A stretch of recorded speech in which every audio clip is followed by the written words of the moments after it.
Hi, I'm Pete Chow. You may know me from the RTO Show podcast, but today I'm doing something a little bit different. Apro and Wow Brands have launched a special project to bring the story of our industry to life like never before. They've asked me to sit down with some of the true legends of rent-to-own, capturing their stories, their impact, and their vision for the future. And now I get to share those conversations with you straight from the legends themselves. All of this leads to something groundbreaking though, a new book, The Rent-to-Own Revolution, A Definitive History of Advocacy and Consumer Access, written by Apro CEO Charles Smitherman and Wow Brands CEO Brian Krast. The book explores the grassroots of RTO, the advocacy that has defined it, and the future that we're building together. Here's where you come in. We're giving away free copies once the book is released. Just head over to the RTORevolution.com and sign up for a chance to receive a copy in early 2026. Don't miss the chance to be among the first to hold this piece of RTO history. That's RTORevolution.com. Check it out and become a part of RTO history.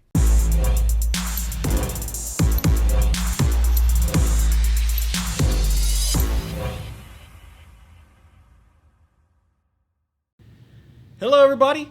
My name is Pete Chow. Welcome to the RTO Show podcast. Today, we're doing another Legends, and you've seen this legend before, but this one's in a different capacity. Right now, we're kind of peeling back some onions of the history of what Showplace has been, where Gary Ferriman is going, but more importantly, how we got here. The times that led us to the greatest part of rent-to-own era right now is where we're sitting at, and I love the fact that I can sit across from him now because, there are so many people that didn't make it. Some businesses that came through and they stopped, they didn't find a way, or it was just their time to call it a day. And we lost a few people this year. We're sorry to say that, but they are remembered.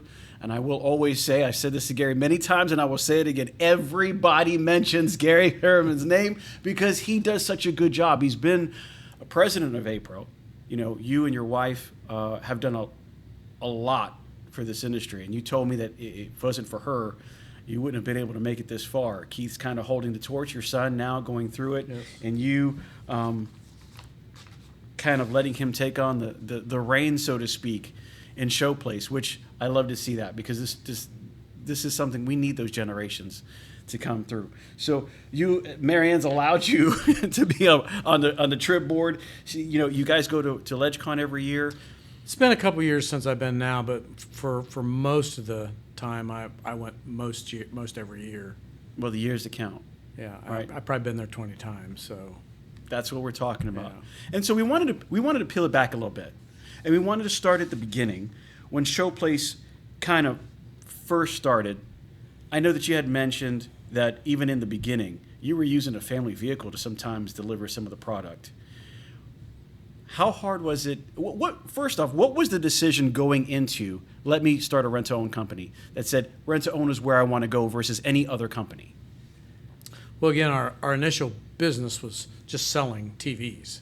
So it was used TVs for a lot the same demographic that we're handling with our rent-to-own, but we were just selling used TVs for $150 and making Frankensteins out of trade-ins, and it was just one of those guys that I was buying large sums of TV trade-ins off of a retailer, that multiple locations that let us buy his trade-ins, that said, "Did you ever think about putting them out for $10 a week?" And that's when we kind of got excited about it. We had never heard of rent-to-own then, and this guy really didn't mention the rent-to-own transaction. He just said he used to take his trade-ins and put them out for $10 a week himself. So we kind of cooked on that idea as we drove back with a box truck of trade-ins, and I talked to my partner at that time about that and said, "What do you think about advertising $10 a week?" And he said, "I'm good. Well, let's try it." So that's what we did. That's how we started being in the rental business. We didn't know it was a rental business. I don't think we even used the word rent at that point, but I just dictated on a legal pad to my wife on the truck trip back, kind of a 2-paragraph agreement of how we would let people have TVs for $10 a week, and if they paid for 52 weeks, they were theirs. So that's kind of our entry. Along the way, within the first few months of doing that and advertising that and getting some used TVs, we would have typically sold out without getting much cash, but waiting on the cash, we started realizing there was such a thing. There was a store in town that was renting things, and it was kind of similar. So then we kind of absconded one of their agreements so we could kind of brush up my legalese on our agreement, and that company wasn't in business very long in our town and left, and we remained, and then we started renting new TVs and VCRs, and so it evolved from a used TV business. About when did you start renting the TVs versus when you had your own repair shop? We started the repair shop in the spring of '82, and we started renting the TVs in the spring of '83. So about a year later, you decided, you know what, I'm going to try this guy's idea. Do you remember his name? Was he like anywhere to do with rent to own, or he was like? He was not rent to. He was Bill Schooneman TV and Appliance out of Cleveland. Had multiple locations, I think 5 or 6 at one point. But when I was working with him, I think he was probably 75 years old, and he still had 3 stores left. And we were just buying his trade-ins, and this was probably in '83 when we started doing that.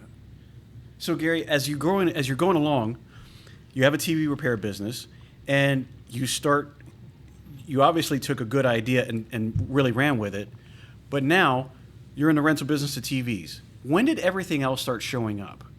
You said, VCRs and stuff, and was there anybody who looked at you and said, wait a minute, you're not selling this, you're renting it? And they didn't go, yeah, I don't know about, opening up a line of credit for that.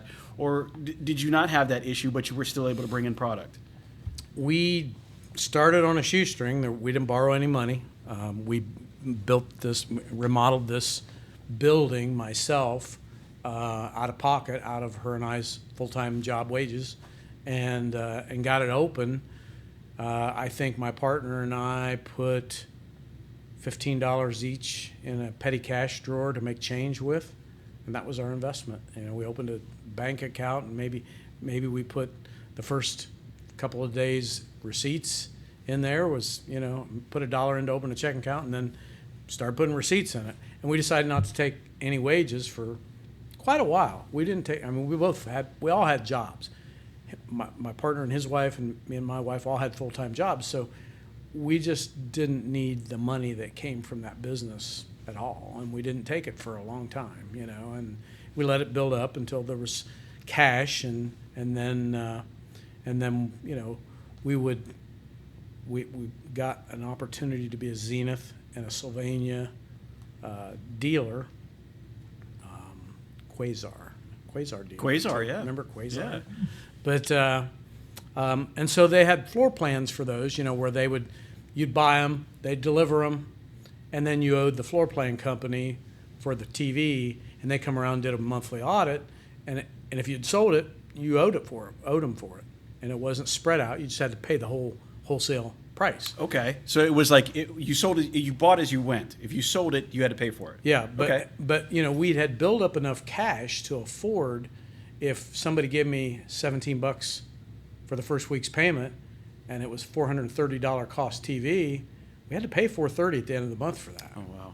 And we just did it weekly. Every week, what we sold. So when they come and did the audit, there wasn't much to pay for, which most of their dealers waited till the auditor came. We always just paid as we went. But we had built some cash in there because we weren't taking anything, and we just would pay for them. And we never got upside down. We just because we didn't take cash, and then I think about a year in, we started taking $75 a week each. My factory job at that time, I was clearing about $300 a week. But so $75 a week wasn't like a full time. You couldn't live on $75 a week. But that's my partner and I each took $75 a week for maybe the next year or two. And by then, cash was pretty good, and we'd remodeled, and eventually we moved into a different location, and that took money. But it was just operating inexpensively on a shoestring, and not we never got debt. We just didn't amass debt. So were they the ones that brought in the VCRs and the other items, or like they give you the TVs at first? Did they also do that with the other things too? Stereos and VCRs. There's electronic distributors back in those days. Mostly, you weren't buying directly from Zenith. You were buying from It was the Tracy Wells Corporation in Columbus, Ohio, or MAS Distributing in Northeast Ohio. They'd bring you Sharp stereos or Gibson appliances or whatever. We were just TV and electronics for probably for about 3 or 4 years, and then we added appliances in about the 4th year maybe, and probably furniture maybe in about the 5th or 6th year.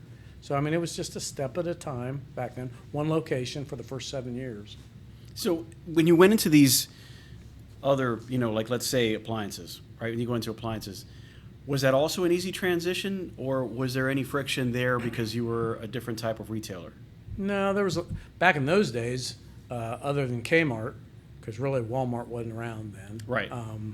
But there, most of the TVs and appliances being sold in mid-sized town America were mom and pop TV and appliance stores. So it was very common to have both. Okay. Furniture was a little bit unique to add in there, but there was furniture stores that sold TVs too.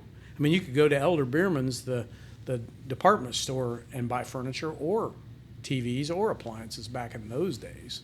But so then the big Sears, So then the big transition wasn't really the appliances or the electronics to smaller electronics to appliances. It was getting furniture. That was a pretty big transition. You need a lot more footprint, a lot more square footage to show furniture for sure. What was a hurdle that you can say, we made it, but there was a little bit of attraction? I mean, you're saying the square footage. Is that why you ended up getting a bigger location? Building, yeah, in 4 years we intended to take appliances and look at furniture, and so we bought a bigger building and had the space. We also were renting movie tapes then. We were a little mini Blockbuster in our area, but eventually we quit doing that. And along the way, we bought a carpet store and tried to keep the carpet department alive and sell people wall-to-wall carpet and have installers that would put it in their house. We tried a lot of different stuff. Like going back then, not really knowing some of the things that you know now, what were some of the first vendor experiences like? A really unique one was very early on when we were a used TV shop, having a TV distributor salesperson come up and say, have you thought about having new TVs? We have, this guy from Tracy Wells, Bob Broderick, said, can I bring you a dealership for Zenith televisions? And we said, yeah, I think that's interesting. And he said, oh, by the way, I have a partner, and we run a rent-to-own store in Columbus. His name was Pete Bush, and he was the first president of Ohio Rental Dealers Association. He formed it. And Bob was his partner, and Bob was a salesman, an electronic salesman, and appliance.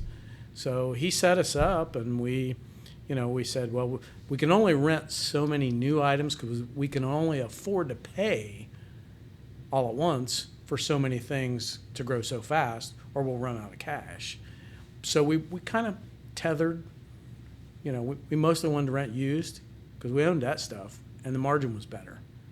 And when you had to buy new, your margin was less. So, and the cash flow out was quick. So we were careful with that as we went. But that vendor experience was really positive for us because he was teaching us how to be a new TV dealer, teaching us a little bit about appliances if we wanted to have them. We didn't for a while, but and then teaching us about there being this state association and this regulatory effort to try to get a law passed in Ohio that would codify the agreement that we were doing, and so we got involved in that, and we joined the Ohio Rental Dealers Association, and as the AG's office worked with a group of rental dealers and some national lobbyists that companies like Rent-A-Center, the bigger companies, were helping fund and fuel this guy coming around and helping us educate our AGs and giving us sample language to build state laws. And we got involved with that. That's where I met Daryl Tissett. That's where I met Ernie Llewellyn, John Butts of Sunrise, a bunch of Ohio area dealers. So, when as you're going into this legal part, right, the RDAs, what was some of the biggest hurdles, or let's just say one? What would you say has probably been your biggest hurdle in that era where you're starting, in the early '80s, or let's say even late '80s? What was the biggest legal hurdle in that time frame? Well, I think, until we got into the 90s where we had Henry B. Gonzalez trying to outlaw our business, but back earlier, I would just say it just took time and effort to educate the AG's office about what we were trying to do and get them to see the value we provided for folks that needed it. I would say, as far as a legal hurdle, it's the patience, the effort, the time away from business to talk to state senators and state reps, not so much U.S. because this was state law, Right. But learning who those people were, because at 20-something, I didn't know who they were. When you voted, you might have seen who you were voting for president on TV, but I don't know much about any of those state legislators. I will say, I don't think much has changed nowadays. Yeah. I think depending on what side of the aisle you lean on, half of the people you don't know, and you go, well, I hope that they're aligned with with what I say, and they're going down to take it, because I've seen a lot of young people do that. But we won't get into that. But so I know, talking to the Strunks and talking to some other people, there was a time frame when you started rent to own where there wasn't the technology to run the rent to own as we know it today, right? There was no computer systems Like that software, ran what we did. And then eventually something came along. Two questions, so it's really the same thing two ways, but number one, how great was it, did it affect you to get onto one of these systems? Did it make a huge difference in your business? And the other one is, what was the name of the software that you got into with? Yeah. Well, when we first began, without any question, I was flying without any knowledge. Had never been in a rent-to-own store, so I knew no way anybody else did this. So I bought my mom had gotten laid off as a bookkeeper from someplace, and my partner said, "Yeah, we can hire your mom. We can't pay her much more than minimum wage, but if she needs a job, we'll hire her." So my mom went to work, and Mom and I decided we would go out and buy a recipe box and index cards. And when we rented a TV, Mom would write the TV model number, brand, serial number, and then start writing Friday dates, like May 7th would be 5/7. And when somebody'd make May 7th's payment, she'd draw ink line through it. And she would just keep them ahead on dates. And the top of the card would say the beginning date and the ending date and the cash price.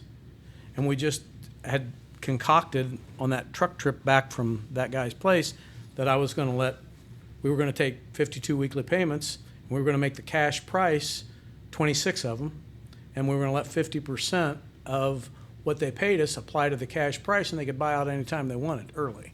So that was a personal concoction that ended up being the way we decided to build Ohio state law. I was just about to say, that a lot of people have built it off that model. Well, in the early days, the big guys only wanted to apply 35 or 40%, and a lot of AG's offices didn't like that.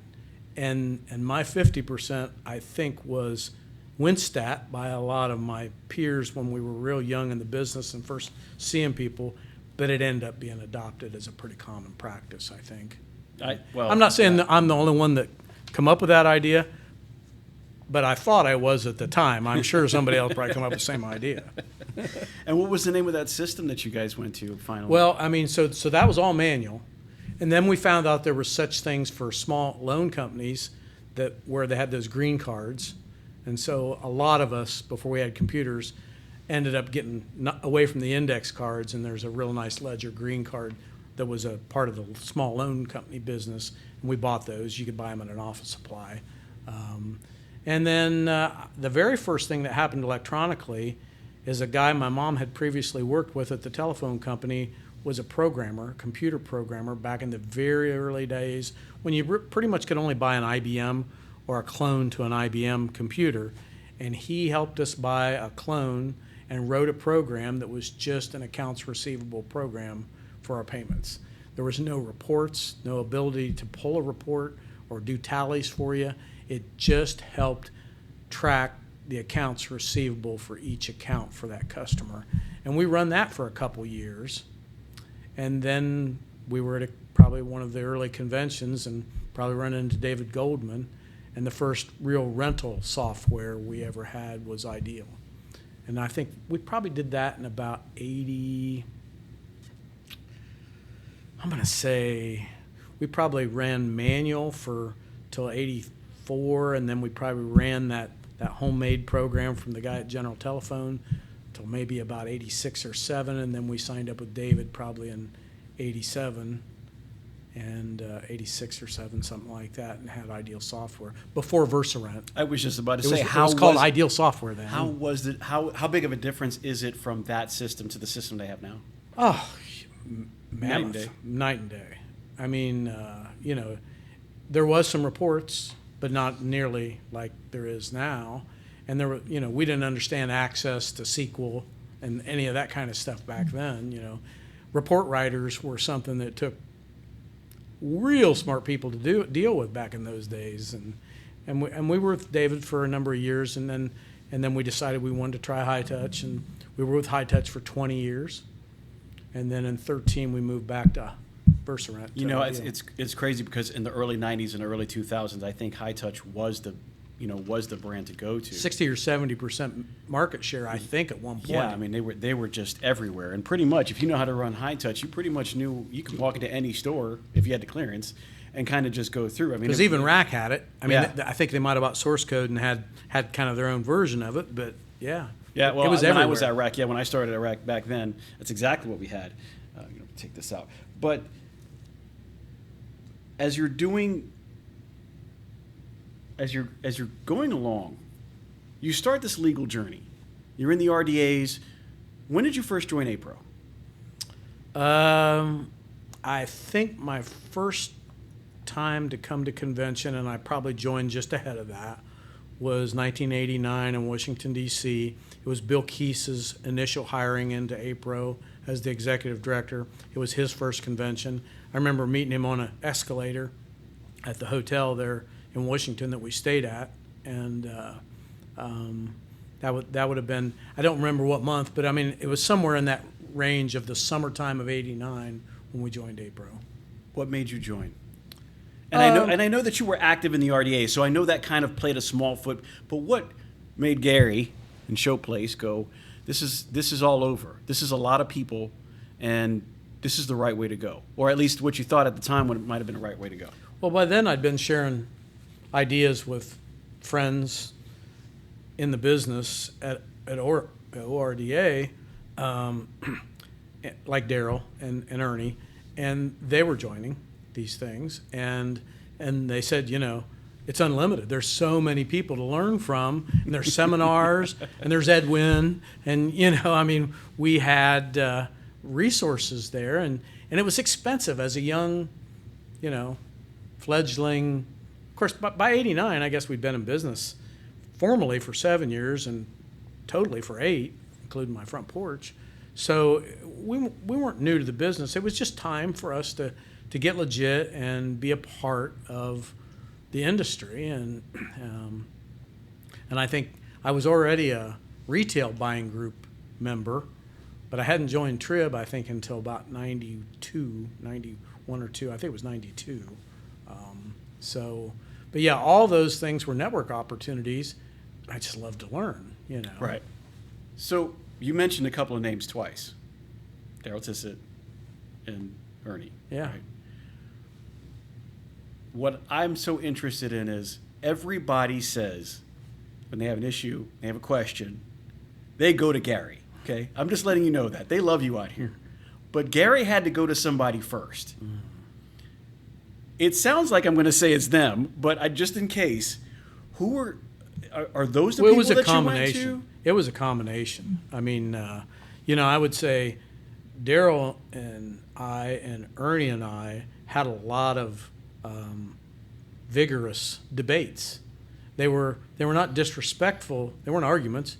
They were debates about, I do it this way and you do it that way, and which is best. And we're trying to make our point of how and why we do it. So there was a lot of that at state association meetings, but probably. And so I definitely learned that stretched each of us. Yes. We were just stretching each other. I think our experience levels were were pretty similar. Ernie had been in the business a little bit before us, working for another company, and then started his own. Daryl started a couple, 3 or 4 years after I started, but was older and had other business experience.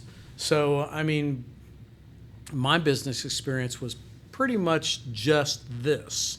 But truly, the biggest mentors, I think, in those early days was, in the early 90s, was probably Norm Slatton. Really? Very creative, very dynamic, and his nephew Larry Sutton, and Cynthia Baber Strunk, which is still active in our industry, and Shannon. This was pre-Shannon, but it was she was involved in Trib in the early '90s as a board member, and ran that group. Was president of that group at one point. Learned a lot from them. I would say Lowry Schrader, King Frog Reynolds out of Nashville, Tennessee, was on that board. King Frog Reynolds. Yeah, he was had 15 stores and was very creative, and he was a lay preacher, so he preached Sundays. He was a musician, really good musician, so he'd play at all the furniture markets. They'd set up a place, and him and a bunch of guys would pick up instruments and just jam together or whatever. And then he had these stores. But time spent with those guys in those Trib board meetings in the early '90s was super, super educational for me. So I did learn a lot from Daryl and Ernie and others earlier like that. But I would just say I got it to a different level with Slats and Lowry and Larry Sutton and probably even back in the day Carrico and some of the guys were younger than me. You still learn from them. I've learned so much from Mike Tissett, and he's way younger than me. But you hear him say something about me, but I think the learning has went more the other direction. I've learned more from him than he ever learned from me, I think. But I think that's a good thing, to not only be able to pass on some knowledge and experience, but be able to take from all the people that are around you and say, man, you do this very well as in a different light. You're doing this very well. I need to take this or I need to take that and compound it into a better way of doing rent to own. Most of my favorite people in this industry have always been the believer that the rising tide rises all ships. And, all those people I mentioned, I feel were very abundant-minded and just wanted to help everybody, Well, you said something earlier about you're having conversations with David and Ernie, or Daryl, excuse me, Daryl and Ernie, and you're talking, I do it this way and you do it that way. What was it that Showplace did that you would say, this is our mark, this is something we did a little bit different than our neighbors, and this was how we made success? I got a good answer for that. What we felt was differentiated us from the competitors that grew up in my first 5 to 10 years, which was Reynold King, a store that built dozens of stores out of Ohio. The competitors that I found in my towns typically had a bit of a reputation for hiding the buyout price, the discounted early purchase option price. They didn't like the store managers didn't like losing BOR to somebody paying off.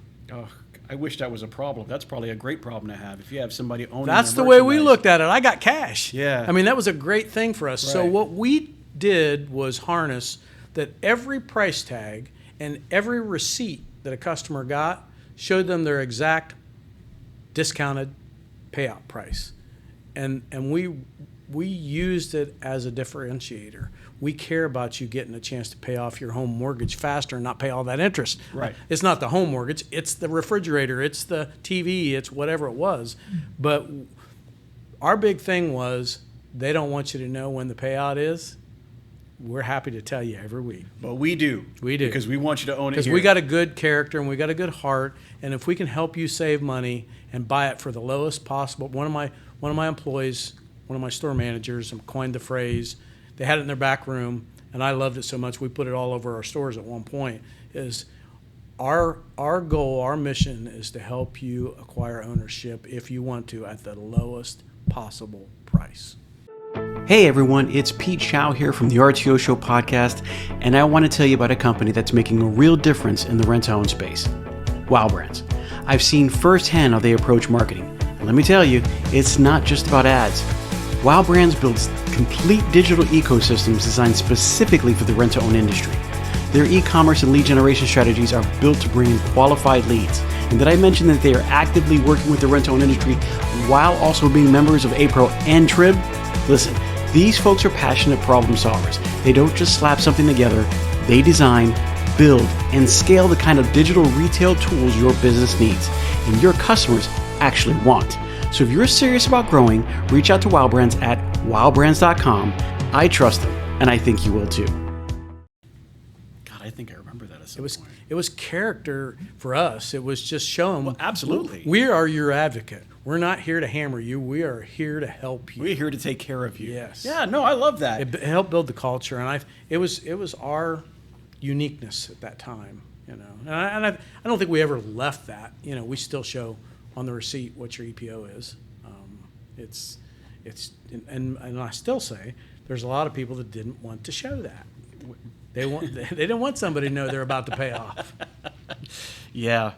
Well, I mean, talking about those moments, because there was a lot of things that had to be pioneered in order to get to where we were, whether it be something that happened in the way of a same as cash, or how that was calculated and thought of, or, you know, reminding everybody an early purchase option is not a bad thing. A paid in full is not a bad thing. It's success all the way. Well, and not only that, it also leads to reoccurring revenues in the sense that somebody feels like you had gotten them to ownership. They didn't pay you for no reason. Super happy with you. And now they want to come back for more. Yeah. So was there ever a time that you looked at rent-to-own as an industry and thought, I don't know where this is going. We might be in a little bit of trouble. There might be a future that's a little bit grim right now, or a little bit difficult. Or did you always have the idea like, we are on an upward trajectory, whether it's this way or whether it's, you know, smooth, that it's going to be here no matter what?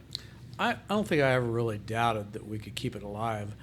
I always had built in the back of my mind, if we ever got outlawed, the alternative, the way I would keep taking care of these customers. You know, there's a couple different ways, but I mean, rent to rent's one, and with a building rewards points thing, and you can buy something at the end with your rewards. I mean, I was concocting ways if something bad happened. I never really felt like we wouldn't continue, like there wasn't a heavy percentage of demographics that needed us, not which very much of even used us.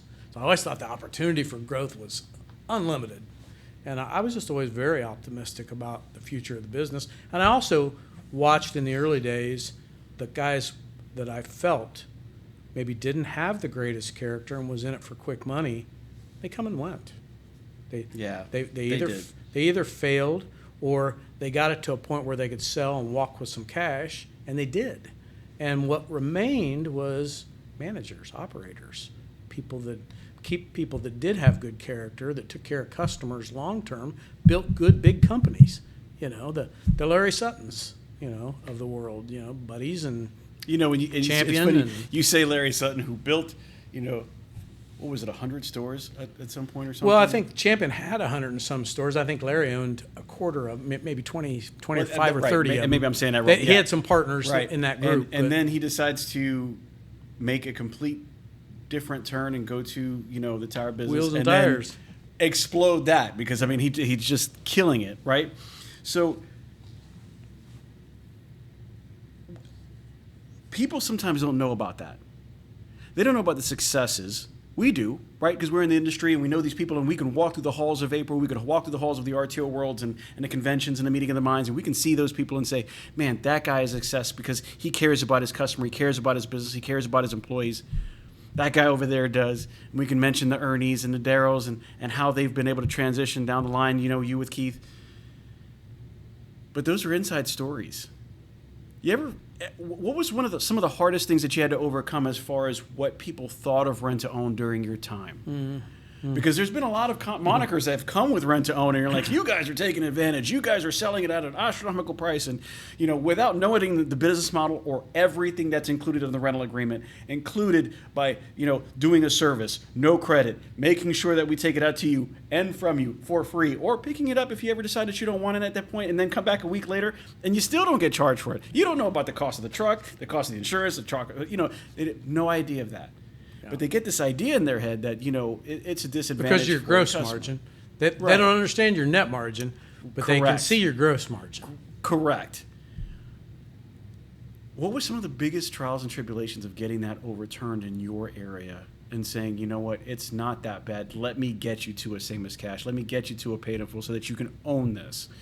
And people going, nah, Gary, I know you're going to charge me a whole lot and I don't want to do this. I never felt the resistance from the customer base. No. I always felt gratitude from the customers that they hadn't had a new refrigerator ever before. They'd bought used or somebody gave them one or whatever. I always felt gratitude from the customer base. We tried to explain the agreement really well. They knew what they were doing. Yeah. And I never really felt that kind of mistrust from the customer base. It was more the uneducated do-gooders that didn't understand what you just said, all the backside and costs, that might ask. A family member of mine even might say, how do you sleep at night? You charge too much. Why would anybody do that? Because they never been in that situation, or they don't understand that lack of obligation and the freedom that some people desire. If they want to buy something and they're not sure they're going to like it, you can't do that at the mom and pop TV and appliance store. You can't do that at Kmart, Right. But you could do it with us. And after a couple of weeks, if you really didn't like it, you just return. We couldn't do anything about it. We were going to try to see if we could solve the problem for you.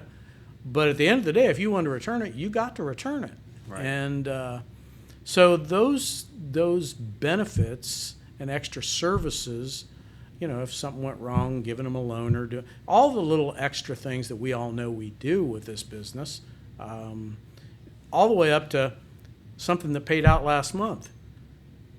There's not many owners I know that wouldn't replace something, Yeah, we replace it. If it's still on rent, we replace it. But if it paid out just last month, there's not many I know that wouldn't go ahead and fix it for them or replace it. Or do their best by the customer. Yeah, you just, it's a little bit over the line of what was agreed on, but you're thinking long term here. You just want them to love you.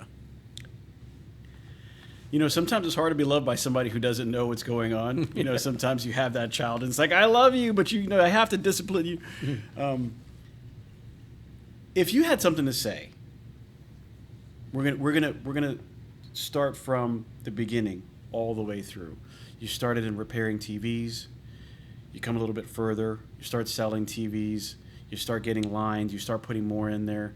You come across some trials and tribulations of, I've got to make sure that I have it paid. I'm not going to take on this big credit amount. So therefore my growth might have been stunted a little bit because we didn't take on $500,000 worth of debt in the front end because we wanted to make sure that we did it right. But you have other people that might go down that road. They might take that way and go, hey, listen, I'm okay with taking on that debt because I know that I can build it quick or whatever the case is. Coming into these generations now, 2025, and we're talking about moving ahead, what's something that you would tell somebody with all the knowledge and with all the experience that you've built out throughout the years? What's something you would say, I think this would benefit you the most? Well, I will have to say, and so that I make sure this is clear, we didn't start out with debt, but we grew so fast at one stretch that I did have a credit finance group, a commercial finance group that we built a line of credit with, and we did owe, I think, what did we owe? I think we had a $600,000 line of credit at one point, but we were growing so fast. But it was all working out. We always had the money to pay the payment that was required until that big thing happened in the 90s where the commercial credit companies blacklisted all the rent-to-own companies, and they called my loan. And I had to get out of – I had to reduce I think we were in the $700,000 or $800,000 area at the time, and I had to reduce that to 275, and they gave me 90 days to do it, or they were calling the whole loan. What year? What was that? I'm thinking that was 91, 92. It's funny. I was talking to Waylon earlier, and he mentioned the same thing, that at some point, even Was though Borg Warner Acceptance BWAC was the big one, and we used Chrysler First at the time. There was a number of those commercial credit organizations that floor planned furniture and appliance retailers typically, but they developed a rent-to-own arm to help us grow, and they let some of the fast money early entrepreneurs of the industry get real deep and abscond, spend the money, and then couldn't manage the volume and go bankrupt, and so they blacklisted us, and we'd never made a late payment. I got real mad. My guy called me up and he said, I can keep you at the branch level, which is 275 or under, and Chicago won't know about it. I can keep you in Cincinnati. Chicago won't know about it.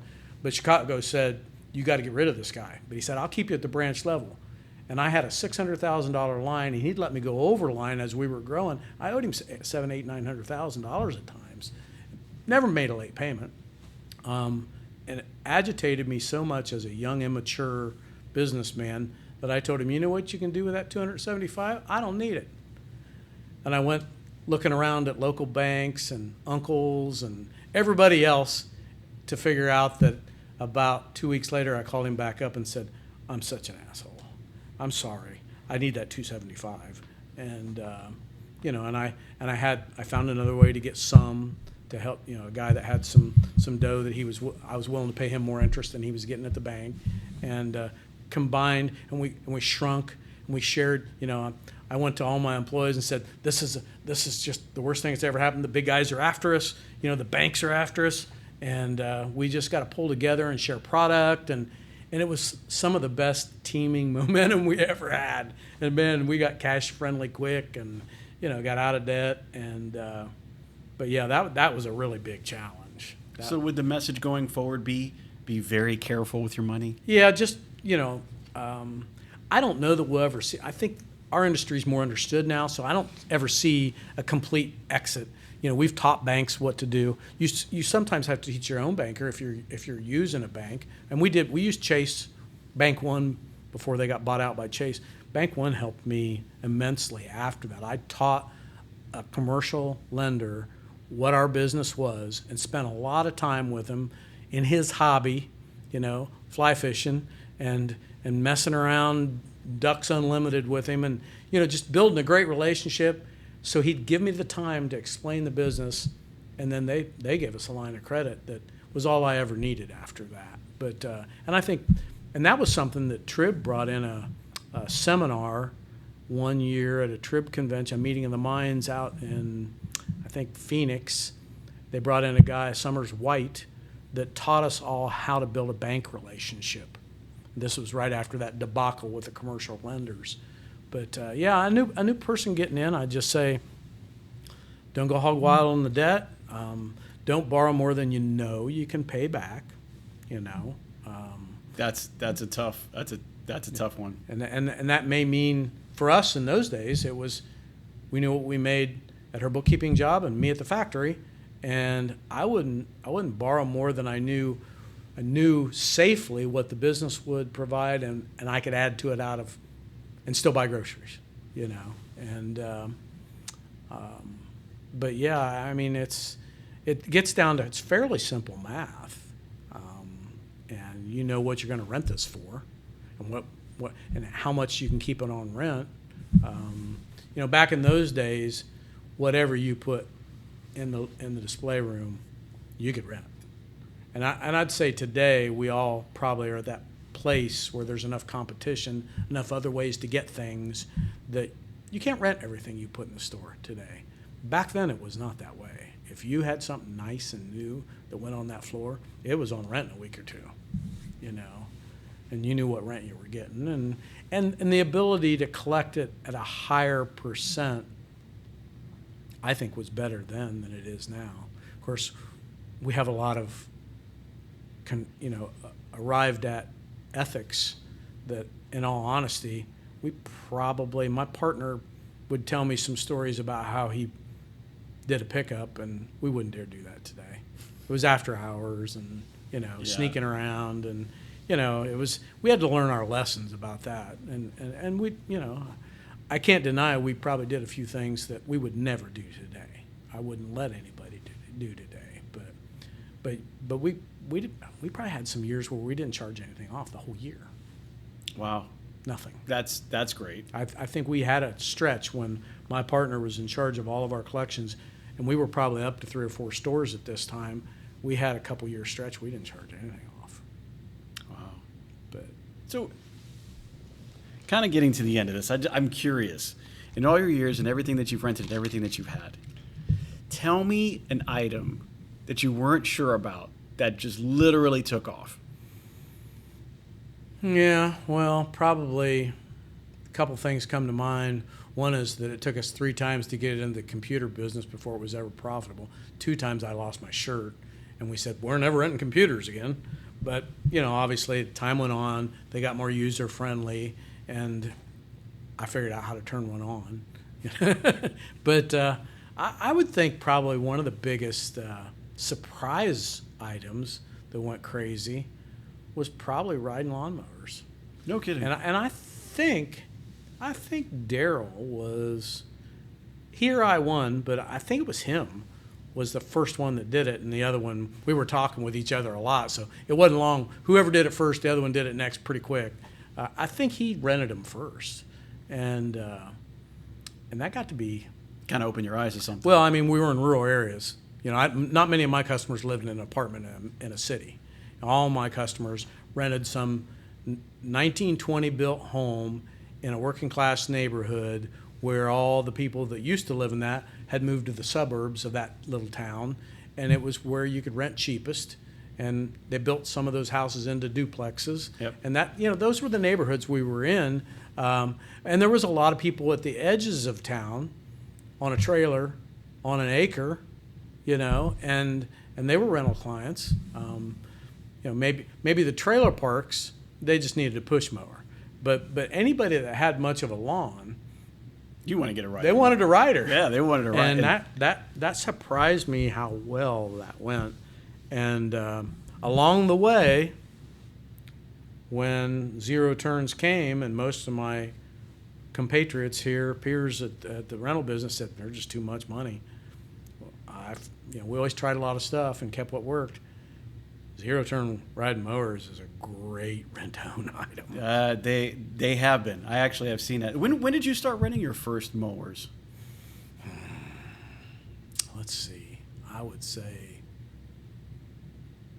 mid-90s, 95, yeah, that 96. sounds about right. Yeah. That's about when they started coming out. We did it before I ever saw one in an Aaron's, but once we started doing it, Aaron saw it right away. And I don't know if they saw it at Daryl's area or my area, but it wasn't long after that Aaron's was renting them. Rack took longer before they rented them, but yeah, that was a big surprise. It's a pretty stable income, and we offer a put up program, kind of like a motorcycle insurance offers you a put up program, so you don't have to pay insurance all year long if you're going to put it in the garage. Well, that's kind of what we do. We'd say, look, at the end of October, you're not going to use it. You can pay us one payment a month, 1 week a month, and we'll apply that towards your purchase price. But that's all you owe us during the off season. It's just 1 week a month, and you get to hold and keep your mower, and we didn't have to bring it back and store it. Which could be a nightmare if you have too many on rent. Yeah, that's a great idea. Yeah, so we did that with window air conditioners too. We'd get people onto a window air conditioner, and they didn't want to keep it and spend the money in the winter, but we could get a decent percentage of them to keep it by paying 1 week a month, and it eventually just paid out, But at least they got to keep it, and they, it was efficient for them not to have to start over again next year, and it kept us from having to bring them back and jack them in and out of people's windows, which was damaging things. And Yes. somebody might say, well, I'd rather re-rent it at a new term next year, make more money on that one unit. That's not the way we looked at it. We looked at it long term, like that customer got to own it. They're happy with us. It was more efficient for them. If somebody else was trying to rent it each season to them, they'd figure out the character there. They want to come here, So it was always about the long-term, long-term relationship. And that's what makes Showplace. Yeah, I think that's a unique part. I mean, and I think a lot of the good dealers in this industry do exactly the same thing. I think it's just unique to Showplace, but it was our difference against the big guys when we were really getting going. Well, as usual, it's always a great conversation. I love talking to Gary all the time because the truth is I learn something every single time we have a conversation. But, coming to an end, I got to say, I've loved doing the Legend series. I love being able to speak to some of the people that have been not only in the beginnings of this industry, but have seen all the way to where it's come and their contributions that they've had along the way, whether it's going against, the B. Gonzalez's in Texas, or whether it be, just figuring out this is our RDA, we have to make this work in our state. This is what you do differently. This is what I do differently, and how we make that work for ourselves, what products we bring in at whatever time. And maybe some things work and some things don't. I've never had an issue with computers, but then I hear that there has been. So it was a long time ago. It's always there's always those differences, and it's really just great to hear how we've made it so far and through the trials and tribulations to be able to hear in a thriving industry, regardless of what's going on around us in 2025, to say I think there's a pretty good look for next year. Yeah, and keep on going. I'm very optimistic about the industry, the young leaders that are coming up through it.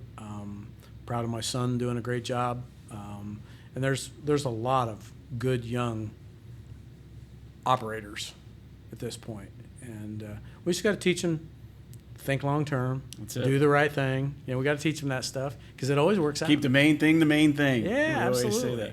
But we appreciate you guys sitting here with us. This is our Legend series, and we're kind of going back and dialing in from where we were to where we are now. We are so appreciative that you guys stayed with us. If you have any questions, please hit me up at the show. It's Pete at the RTOshowpodcast.com, or you can see me on Facebook, Instagram, LinkedIn, and now where you're going to see this on YouTube. And kind of just give us a shout if you have any questions for Gary or any of our legends. Please let me know, because I'd love to find out what it is that you were thinking about and what I may need to ask the next one. But we do appreciate your time. We appreciate everything. If you have any questions that you don't know about, make sure that you hit up APRO. APRO is a very big resource, at rtohq.org, and keep them and everybody else in your prayers with the disaster relief that they're doing nowadays. And I will tell you guys, as always, regardless of where you see us, Gary, I'm so glad that you're with us. I'm glad that you're here, and I'm going to share a drink with you a little bit later. All right. That sounds good. Get your collections low to get your sales high. Have a great one. Right.